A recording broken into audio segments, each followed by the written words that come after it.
The dispatch में आपका खैर मकदम है। हमारे साथ बात करने के लिए इस वक्त मौजूद हैं असम्बली हल्का दरहाल बुदल के सबका MLA व सबका काबीना वज़ीर चौधरी जुल्फ़िकार अली साहब इस वक्त जम्मू कश्मीर अपनी पार्टी के वाइस प्रेसिडेंट हैं।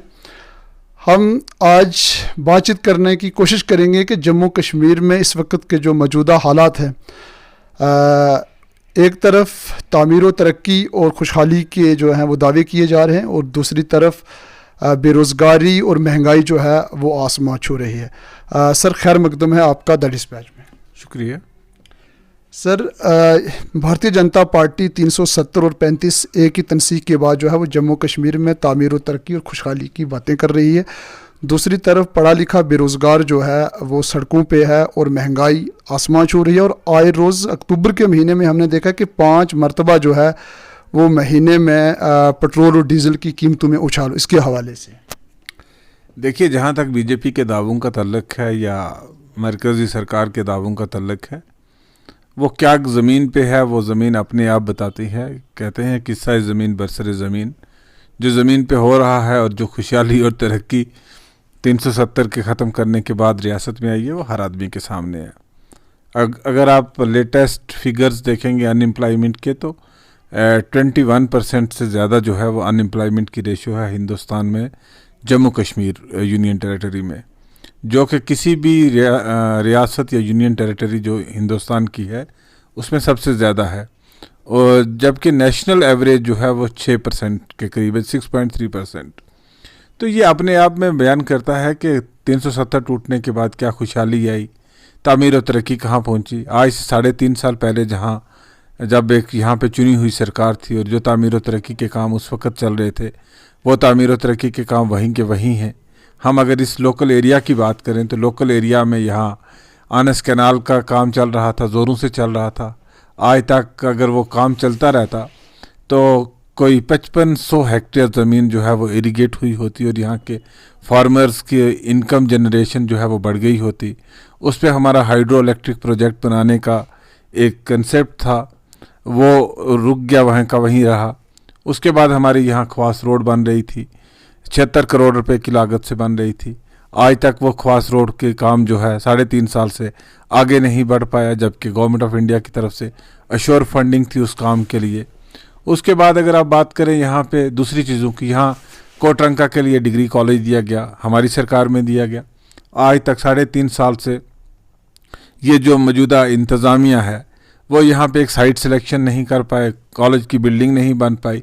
बच्चे आज भी हायर सेकेंडरी स्कूल की बिल्डिंग में बैठते हैं। यहाँ उस वक्त हमने अपने ज़माने में Jammu Kashmir board of school education की ब्रांच खोली, आज भी वो हायर सेकेंडरी स्कूल की बिल्डिंग में चल रहा है। जबकि हमारे पास एक बिल्डिंग बनी हुई है कोटरंका चौक में, उस बिल्डिंग में उस ऑफिस को शिफ्ट नहीं कर पाए, एजुकेशन डिपार्टमेंट की बिल्डिंग है। उसके अलावा उस वक्त हमने 40 लाख रुपए यहाँ कोटरंका में अम्यूज़मेंट पार्क बनाने के लिए दिए। आज तक वो अम्यूज़मेंट पार्क कंप्लीट कहीं ज़मीन पे दिखती नहीं, कहाँ पे बनी और क्या हुआ। इको टूरिज़म पार्क का काम यहाँ पे चल रहा था, वो आपके सामने है, उसका काम कहाँ तक पहुँचा। ज़मीन पे अगर देखा जाए तो पिछले 3 साल में तबाही के सिवाय कुछ नज़र नहीं आता। हाँ, इवेंट बड़े अच्छे होते हैं, बड़े अच्छे प्रोग्राम्स होते हैं, मैनेजमेंट है इवेंट्स की, बहुत अच्छे इवेंट्स होते हैं। कहीं आज़ादी का महोत्सव मनाया जा रहा है, कहीं कोई और इवेंट किया जा रहा है, लेकिन ज़मीन पे जो आम लोगों को पूछिएगा, आम लोगों की हालत तो ये है कि हर रोज़ जो पेट्रोल और डीज़ल के दाम जो हैं वो आसमान को चढ़ते हैं। जैसे वो मीटर, जैसे आपका एक मीटर है वो हर रोज़ मीटर चढ़ता जा रहा है। तो आज 110 के करीब यहाँ पे 110 या 111 रुपये पेट्रोल हो गया है। उससे इन्फ्लेशन बढ़ गई, महंगाई बढ़ गई, तो लोगों का 2 वक्त रोटी खाना जो है, रोज़ी उनको मैसर नहीं हो पा रही है।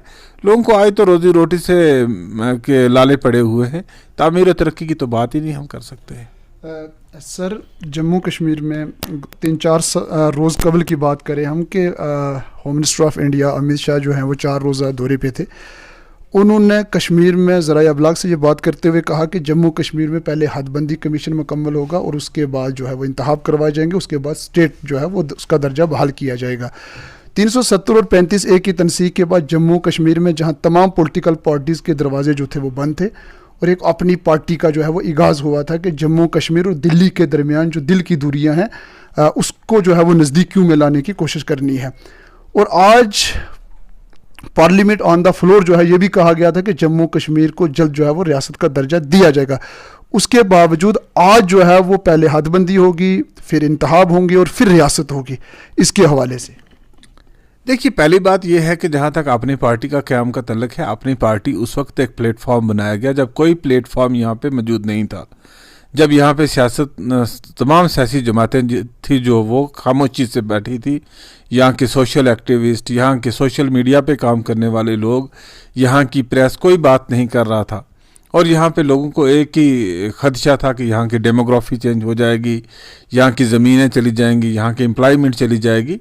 उस वक़्त हम लोगों ने मिल के, हम लोग कैदोबंद में थे, हमने वहाँ से जब भी निकले, जब हमें मौका मिला, हमने मिल के बैठ के ये बात की कि हमें मरकज़ से बात करनी। बात अल्टीमेटली हमें करनी तो मरकज़ से ही है ना, चाहे वहाँ बीजेपी की सरकार हो, शिवसेना की सरकार हो, कांग्रेस की सरकार हो या जमात इस्लामी की सरकार हो, किसी की भी सरकार होगी, हमें गवर्नमेंट ऑफ इंडिया से बात करनी है। और हमने बात की, वज़ीर आज़म हिंद से बात की, हमने होम मिनिस्टर ऑफ इंडिया से बात की, हमने जो लोग इस वक्त इक़्तिदार में, हमने उनसे बात की। और हमने ये जो जम्मू कश्मीर के लोगों के खदशात थे डेमोग्राफी को लेके, लैंड राइट्स को लेके, एम्प्लॉयमेंट को लेके, हमने ये तमाम इश्यूज़ उनके सामने रखे। और बहुत सारी चीज़ों पे हमें ये खुशी भी है कि हमने कुछ चीज़ों पे उनको आमादा किया। और जो एक यहाँ दहशत और खौफ का माहौल था, कोई बोलता नहीं था, कोई सोशल मीडिया पे कमेंट करने को हिम्मत नहीं करता था, हमने एक लोगों को एक फ्रीडम दिलवाई कि लोग आज कुछ भी लिख सकते हैं, सोशल मीडिया पे निकल के लिख सकते हैं, अपने लोगों गवर्नमेंट की पॉलिसीज़ को क्रिटिसाइज़ कर सकते हैं, बोल सकते हैं। ये हमारा बेसिक जो था वो एक प्रिंसिपल था, उस पर हमने काम किया।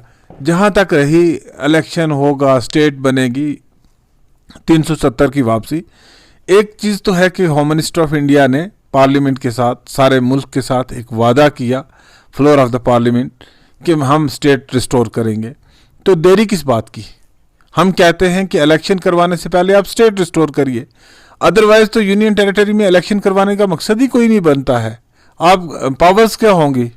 फिर भी हमें लेफ्टिनेंट गवर्नर के मुतहद रह के असेंबली को और रियासती सरकार को एग्जीक्यूटिव के काम करने पड़ेंगे। तो फिर आप तो इनडायरेक्ट वे से तो रूल सेंट्री करेगा ना, उसका तो कोई पर्पज़ नहीं बनता। हम कहते हैं कि पहले स्टेट रिस्टोर की जाए, उसके बाद आप इलेक्शन करवाइए, स्टेट होने के बाद आप डिलिमिटेशन करवाइए।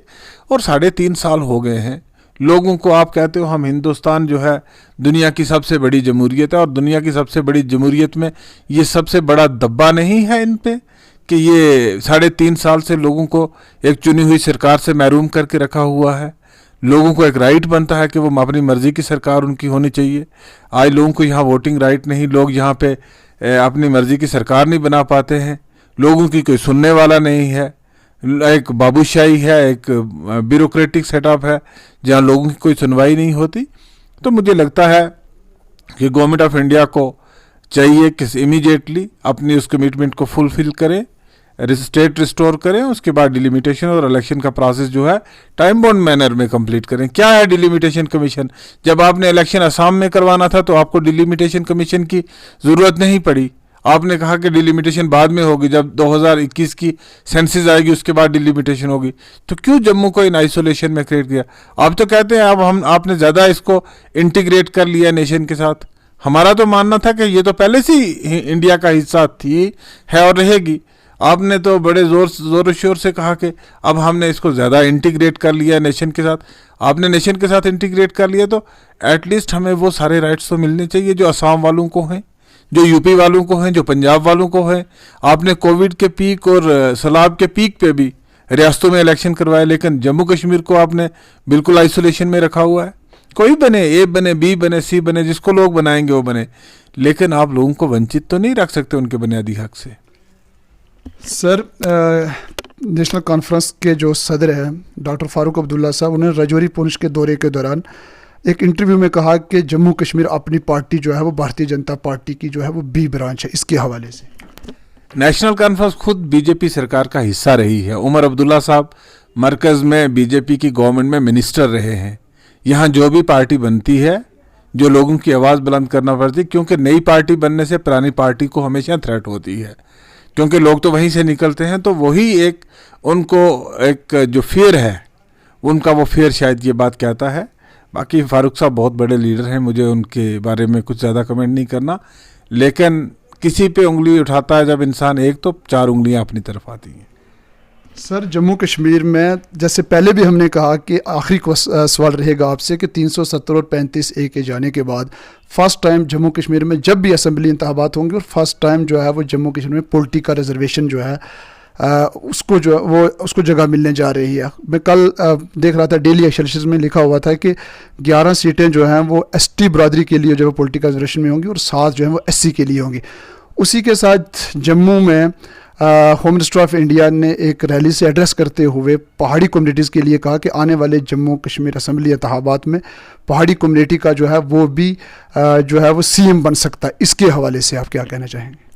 बनाए, जिसको लोग चुन के भेजेंगे वो बने चीफ मिनिस्टर, इसमें हमें इस पे किसी को क्या आपत्ति हो सकती है। लेकिन मैं एक बात कहना चाहता हूँ कि अगर होम मिनिस्टर साहब इतनी बड़ी मैग्नेनिमिटी बता रहे हैं तो उनके MLC ने कल एक बहुत डेरोगेटरी वर्ड्स यूज़ किए हैं एक पर्टिकुलर रिलीजन के ख़िलाफ़, एक पर्टिकुलर कम्युनिटी के ख़िलाफ़, तो उसके खिलाफ एक्शन ले ले, उसके खिलाफ UAPA में एक्ट में उसको बंद करे। यहाँ तो कोई फेसबुक पोस्ट डालता है तो उस पर आप UAPA लगाते हैं, कोई मैच खेलने पे कोई कमेंट करता है तो आप उसके खिलाफ एक्शन लेते हैं। सबसे पहले हम चाहते हैं कि एक्शन मस्ट जो है वो लगना चाहिए कि आप कुछ करना चाहते हैं। तो जहाँ जब इलेक्शन होगा आप देखेंगे जो होता है, कौन जीत के आएगा, असेंबली किसको चुनती है, कौन बनेगा। ये ज़रूरी नहीं है कि कोई किस तबका से बने, यहाँ कोई शेड्यूल कास्ट से बन सकता है, कोई हरिजन, कोई मुसलमान, कोई कश्मीरी, कोई डोगरा, कोई भी बन सकता है। ये एक कॉन्स्टिट्यूशन में कोई ऐसा प्रोविज़न नहीं है कि यहाँ किसी तबका को बाहर रखा गया है कि वो असेंबली में चुन के नहीं जा सकता या चीफ मिनिस्टर नहीं बन सकता। बन सकता है, प्रोवाइडेड उसके लिए लेजिस्लेचर पार्टी उसको इलेक्ट करनी चाहिए। तो जिसको भी इलेक्ट करेगी वो बने, और हमें खुशी होगी कि अगर किसी ऐसे तबका को नुमाइंदगी मिले जिसको आज तक नुमाइंदगी ना मिली हो। अच्छी बात है, सरकारों की नज़र वहाँ तक भी पहुँचेगी।